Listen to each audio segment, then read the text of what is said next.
शादी के बाद अनु की मुंह दिखाई की रस्म चल रही थी, लेकिन दूसरी तरफ आर्यवर्धन बेचैन होकर अपने कमरे में उसका इंतजार कर रहा था। हर गुजरते पल के साथ उसकी बेचैनी बढ़ती जा रही थी।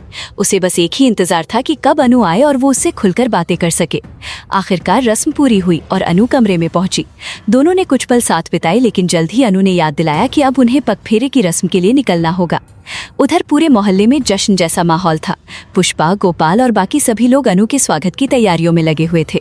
उसकी पसंद के पकवान बनाए जा रहे थे और हर कोई उसे खुश देखने के लिए उत्साहित था। लेकिन किसी को अंदाजा नहीं था कि इस खुशी के माहौल में एक ऐसा राज छिपा है जो सबकी जिंदगी बदल सकता है। जैसे ही अनु मोहल्ले में पहुंची, उसकी नजर एक कोने में खड़े यशवर्धन पर पड़ी। वो चुपचाप सबको देख रहा था, जैसे किसी से छिपने की कोशिश कर रहा हो। अनु ने मुस्कुराते हुए उसका हाथ पकड़ा और कहा, आइए, मैं आपको अपने पति से मिलवाती हूँ। लेकिन अगले ही पल कुछ ऐसा हुआ जिसने सभी को हैरान कर दिया। जैसे ही यशवर्धन की नजर आर्यवर्धन पर पड़ी, उसका चेहरा डर से सफेद पड़ गया। उसकी सांसें तेज हो गईं और ऐसा लगा जैसे कोई पुराना खौफनाक सपना उसकी आंखों के सामने जिंदा हो गया हो। बिना कुछ कहे वो अपना हाथ छुड़ाकर वहां से भाग गया।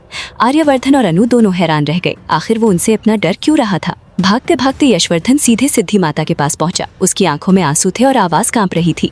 उसने सिद्धि माता का हाथ पकड़कर पूछा, वो आदमी कौन था? उसे देखते ही मुझे इतना डर क्यों लगने लगा? मैं कौन हूँ? मेरी असली पहचान क्या है? लेकिन सिद्धि माता ने उसे शांत करते हुए कहा कि अभी सही समय नहीं आया है। कुछ सच्चाइयां वक्त आने पर ही सामने आएंगी। अब कहानी एक ऐसे मोड़ पर पहुंच चुकी है जहां हर राज धीरे धीरे खुलने वाला है। सिद्धि माता ने फैसला कर लिया है कि अनु और आर्यवर्धन के रिसेप्शन के दिन वो यशवर्धन को उसकी असली पहचान बताएंगी।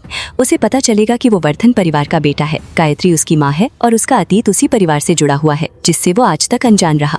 लेकिन सबसे बड़ा सवाल अभी भी बाकी है। आखिर यशवर्धन ने ऐसा क्या देखा था जो आर्यवर्धन को देखते ही उसकी रूह कांप उठती है? कौन सा ऐसा राज है जिसे वो अपने दिल में दबाए बैठा है? क्या आर्यवर्धन का अतीत उतना साफ नहीं है जितना सब समझते हैं?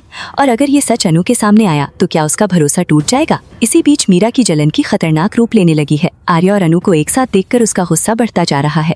वो जालंधर को फोन करके रिसेप्शन पार्टी में आने का रास्ता बताती है और साफ कह देती है कि किसी भी कीमत पर आर्य और अनु को अलग करना होगा। अब सवाल ये है कि क्या रिसेप्शन खुशियों का जश्न बनेगा या फिर एक ऐसा तूफान लेकर आएगा जो हर रिश्ते की नींव हिला देगा?